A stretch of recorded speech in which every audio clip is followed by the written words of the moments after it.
So right now, as you can see behind me, our area of operations is very dead. There's not many live bushes or trees, aside from a couple cedars out that way. So right now we're going to take off our nice tan ghillie suit.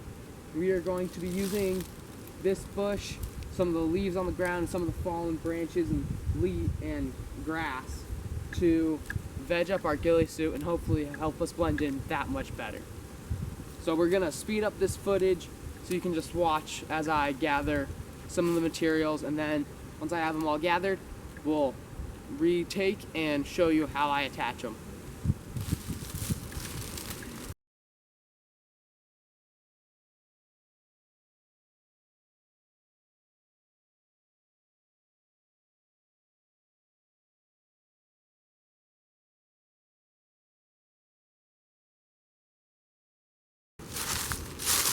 A couple things to note when you're gathering veg, especially from trees like this where there's just little sprouts sticking up. Make sure you grab all your veg from down low and not up high on the tree. 2 reasons. 1, it can damage the tree and stunt its growth, making it some sort of a natural bonsai, if you will. And another thing is that it is super obvious to trackers that, okay, there's a branch cut off right there. That means there's probably someone in this area cutting branches down, right? Or at least there was. So that's just kind of a little note that I just thought of and I've seen other people talk about. So I'm gonna go over here and grab some grass.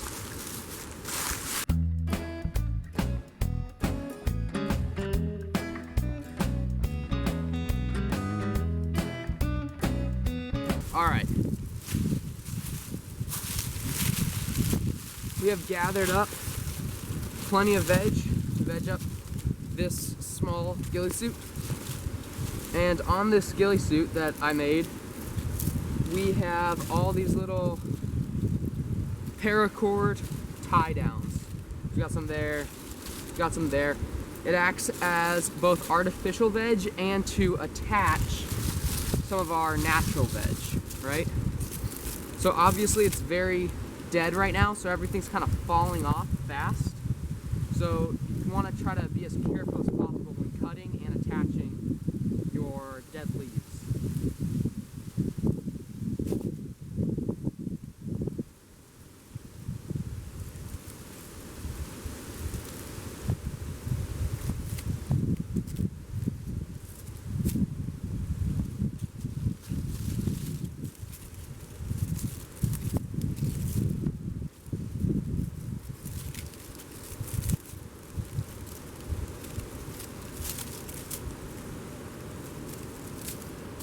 Another thing to note is if you have super long branches like this, we generally don't want this onto our ghillie suit.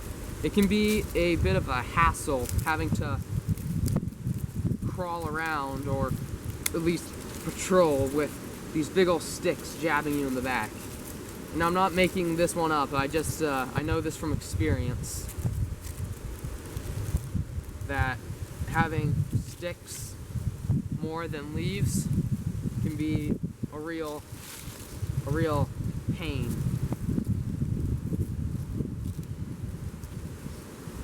So we're also going to add some of this grass that we gathered.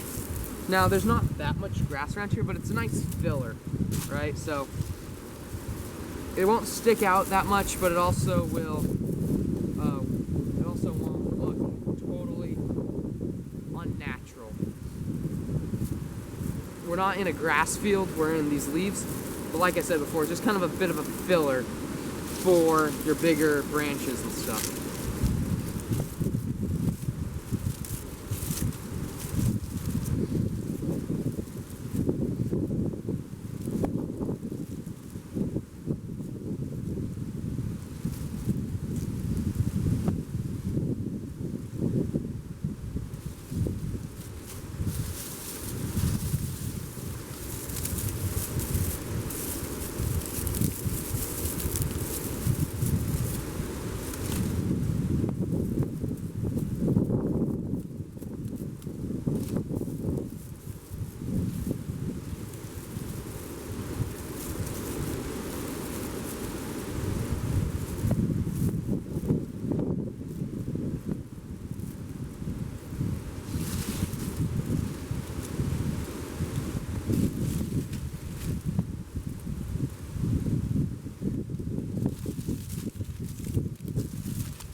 because of how dead it is, we can't really cover our ghillie or cobra completely in veg.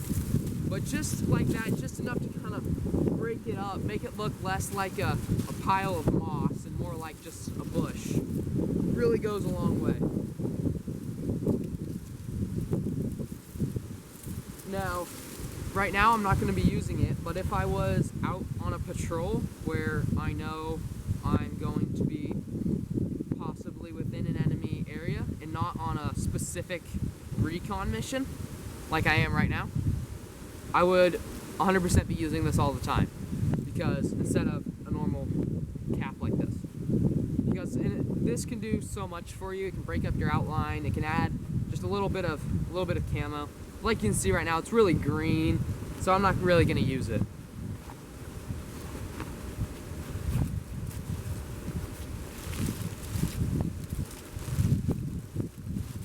But something we are going to use is going to be our sniper veil. And we're going to use this to camouflage my face, right? So I do have the camo paint, but I'm not really a big fan of camo paint, especially right now when it's just for like a day exercise. You're not actually hiding. It's just for a training event or training purposes. So what I'm gonna do with this netting is I'm just gonna throw it over my head. And right now, since I have this baseball cap, I'm gonna loosen it a bit just so it's a little bit more comfortable. And just like that, it can camouflage my face a lot more.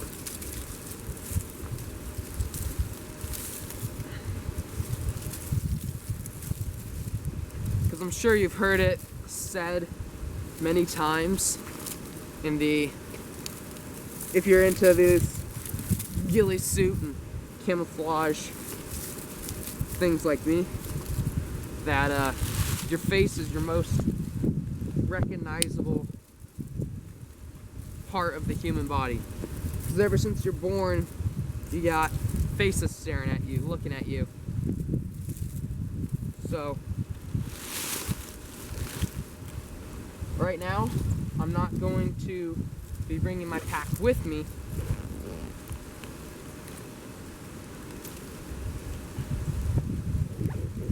So sometimes people don't like to bring their packs with them because of how bulky it can get and how annoying it can be having to carry that thing around. But I like it because a lot of my drawing and map making and all that kind of observation tools are in there. So now we're gonna do a little test. I'm gonna hide in some bushes and we'll see what you think.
Hopefully you didn't see me, but we'll check the footage and we'll find out.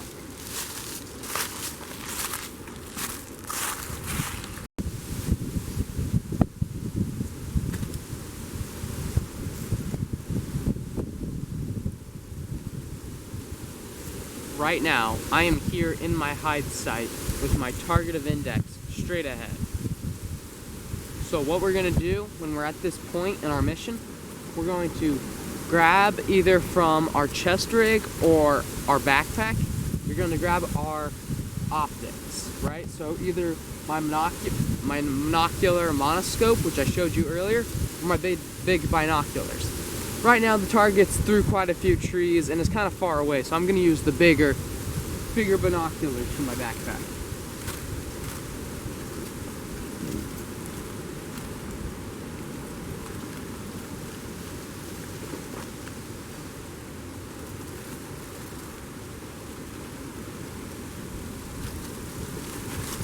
Right now, because of the distance, I don't have to worry about movement quite as much because of where we're at and the way the wind's blowing. But often, you'll find that you find yourself closer proximity than I am right now.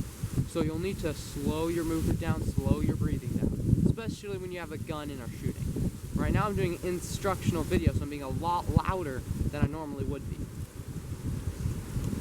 So something you can do is just throw this scarf or sniper veil over your optics of your rifle, or just straight over the binoculars.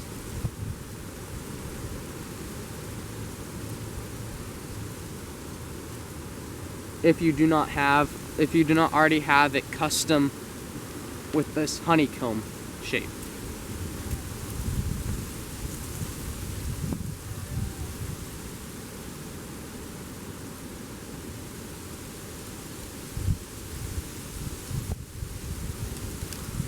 So when you're at this point in the op and you have sat and observed for, I would say, just a few minutes, you can start pulling out some other tools to help you.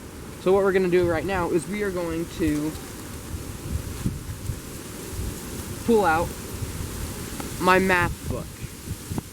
So in here we have all of this cool equipment. So right now what we're going to get is we're going to get out our Sharpie,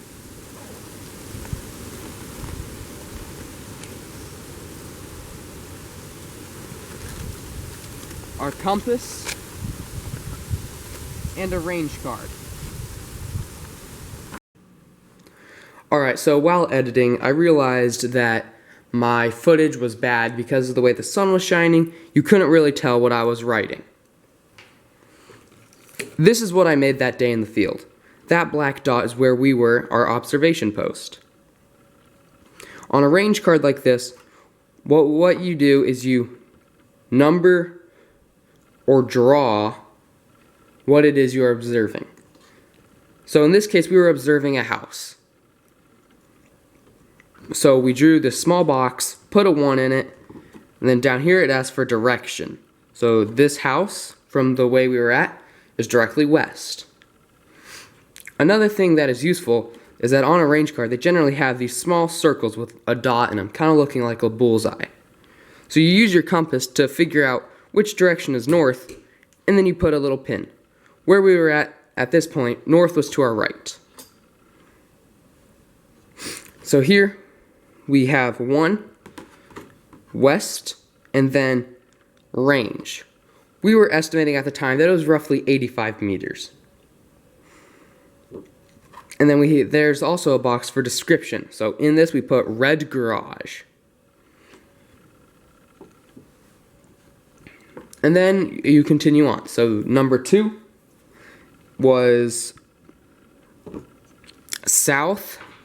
It got smudged while we were in the field, so that's a good note to always keep copies or photos of your notes while you're in the field, so you know if one gets ruined like this. I can just about make out that it says south. So number 2, range 45 meters, description field. So this, where we were at, was my neighbor's field line, and it goes all the way up onto this property with the house. And then you continue on and continue drawing or writing out what it is you are observing. So we will be filling this out while we're in this OP, as well as observing, and then we can also, with our Write in the Rain notebooks and stuff, we can write down enemy movements. We can do a assault and salute report. There's a couple of good YouTubers that I will suggest for better better in-depth stuff on this.